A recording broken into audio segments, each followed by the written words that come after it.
Hello दोस्तों, स्वागत है आप सभी का अपने YouTube चैनल योगेंद्र सरजमना में। दोस्तों, किसी भी बोर्ड एग्ज़ाम में आप लोगों के लिए NCERT क्वेश्चन कितना महत्वपूर्ण होता है ये बात सभी को पता है। जी हाँ दोस्तों, हम लोग इसी कड़ी में देखने वाले हैं औद्योगिकीकरण का युग, जो कि हिस्ट्री का क्लास 10th चैप्टर नंबर 4 है। दोस्तों, इससे पहले हमने फर्स्ट लेक्चर में इसकी वीडियो क्वेश्चन की जो वीडियो है वो बना रखी है। अगर आप लोगों ने इसकी पहली वाली वीडियो नहीं देखी है तो उस वीडियो की लिंक हम इस वीडियो के डिस्क्रिप्शन पर दे दूंगा, जहां से आप जाकर उस वीडियो को वॉच कर सकते हैं। दोस्तों, इस वाले वीडियो को वॉच करने से पहले कुछ और क्वेश्चन हैं, उस वाली वीडियो को ज़रूर से ज़रूर वॉच कर लें और उसके बाद फिर इस वाली वीडियो को वॉच करें, ताकि आपको पूरे के पूरे इम्पोर्टेंट क्वेश्चन इस चैप्टर से जितने भी हैं सब मिल जाएं। ठीक है।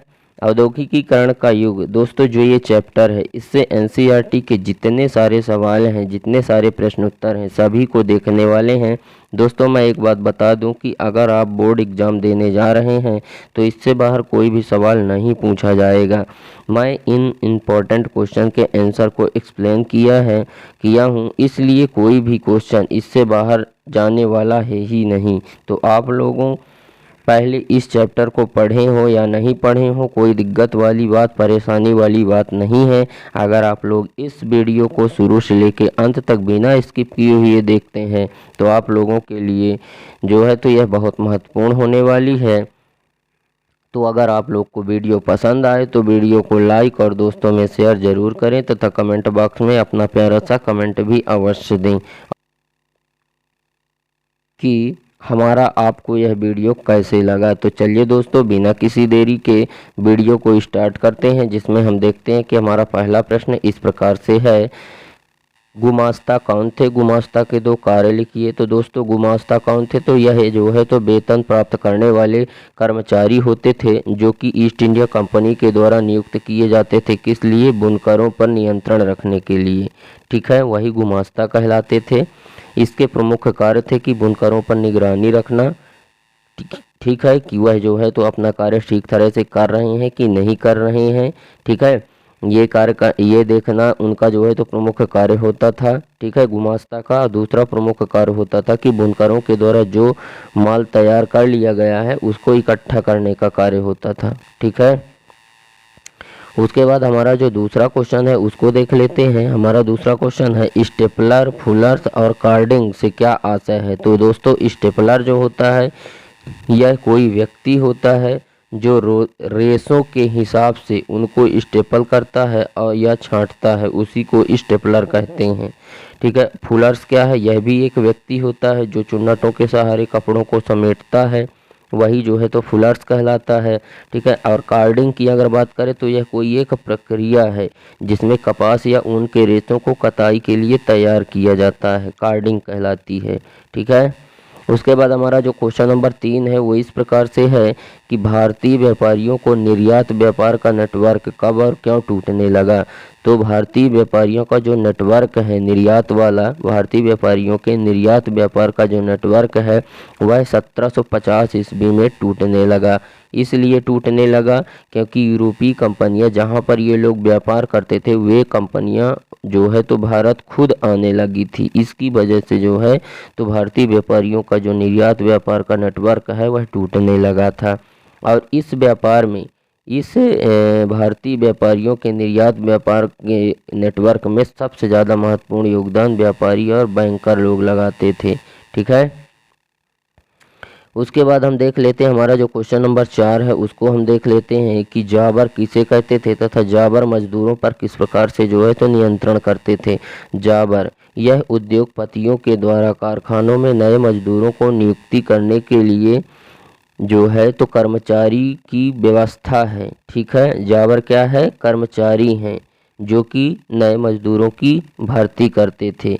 तो कैसे कर्मचारी होते थे? वह पुराने और विश्वासी कर्मचारी होते थे। ठीक है, जिनके द्वारा जो है तो नए मजदूरों को कारखानों में भर्ती किया जाता था। ठीक है, और यही कर्मचारी हमेशा अपने गांव से मजदूरों को लेकर आते थे और उनसे फिर जो है तो काम करवाते थे और काम के बदले में उनको जो है तो पैसे वगैरह दिया जाता था। ठीक है, इस तरह मजदूर की ज़िंदगी को वह नियंत्रित करते थे। ठीक है।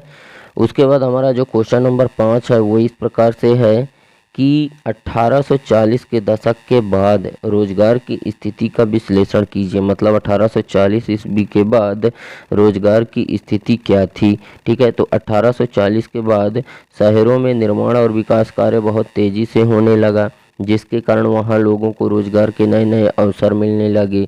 जैसे सड़कों का चौड़ा किया जाने लगा तो लोग वहाँ पर जाकर काम करते थे। नए रेलवे स्टेशन बनने लगे तो वहाँ पे लोग काम करते थे। रेलवे लाइनें भी का जो है तो विस्तार किया गया, इसलिए वहाँ पर लोग काम किए। कुछ सुरंगें बनाई गई, निकासी और रिसीवर लाइनें बिछाई गई, जहाँ पर जो है तो वो लोग जो है तो जाकर कार्य करते थे। ठीक है, नदियों के बांध बनाए गए। परिवहन उद्योगों में कार्य करने वाले लोगों की संख्या 1840 में 2 गुना थी और अगले 30 वर्षों में फिर से 2 गुना हो गई। तो इस प्रकार से रोजगार की स्थिति का जो है तो विकास हुआ। रोजगार की स्थिति लगभग जो है तो ठीक ठाक बनी रही। ठीक है, क्योंकि लोगों को वहाँ पे रोजगार मिलना शुरू हो गया था 1840 के बाद। ठीक है, हमारा जो नेक्स्ट क्वेश्चन है वो हम देख लेते हैं। जमशेद जी भोए कौन थे। ठीक है, यह एक पारसी बुनकर के बेटे थे। ठीक है, यह जो है तो बुनकर थे, जो कि पारसी बुनकर के बेटे थे। इन्होंने अपने समय के बहुत सारे लोगों की तरह चीन के साथ व्यापार और जहाजरानी का काम किया था। जिस प्रकार से बहुत सारे लोग चीन से व्यापार करते थे, उसी प्रकार से इन्होंने भी चीन से बहुत सारा व्यापार किया था। इनके पास जहाज़ों का एक बहुत बड़ा समूह था, बहुत बड़ा बेड़ा था। लेकिन अंग्रेज और अमेरिकी जहाज कंपनियों के प्रतिस्पर्धा के कारण इनको जो है तो 1850 के टाइम में अपने सारे जहाज़ों को बेचना पड़ा था। ठीक है, हमारा जो नेक्स्ट क्वेश्चन है, क्वेश्चन नंबर जो हमारा 7 है, वो इस प्रकार से है कि व्यापार क्षेत्रों में विज्ञापन का क्या महत्व है। ठीक है, तो व्यापार क्षेत्र में विज्ञापन का महत्व दोस्तों क्या होती है कि कोई भी अगर नई चीज़ बनती है तो लोग उन्हें खरीदने के लिए प्रेरित करना पड़ता है। ठीक है, कोई नई चीज़ बनती है तो लोगों को उन्हें खरीदने के लिए प्रेरित करना पड़ता है। लोगों को लगना चाहिए कि उसे उत्पाद की ज़रूरत है। ठीक है, उसे उन्हें जो है तो उस उत्पाद की ज़रूरत है, इसके लिए विज्ञापन किया जाता है। विज्ञापन में वस्तु की गुणवत्ता दर्शाई जाती है कि जो है तो ये वस्तु ऐसी है वैसी है, इसको खरीदो, इसको यूज करो। ठीक है, विज्ञापन नए उपभोक्ता पैदा करने का जो है तो तरीका है। विज्ञापन विभिन्न उत्पादों को जरूरी और वांछनीय बना लेते हैं। ठीक है, यह जरूरी और वांछनीय बना लेते हैं। वे लोगों की सोच बदल देते हैं। ठीक है, और नई ज़रूरतों को पैदा कर देते हैं। आज हम एक ऐसी दुनिया में हैं जहां चारों तरफ विज्ञापन ही छाए हुए हैं।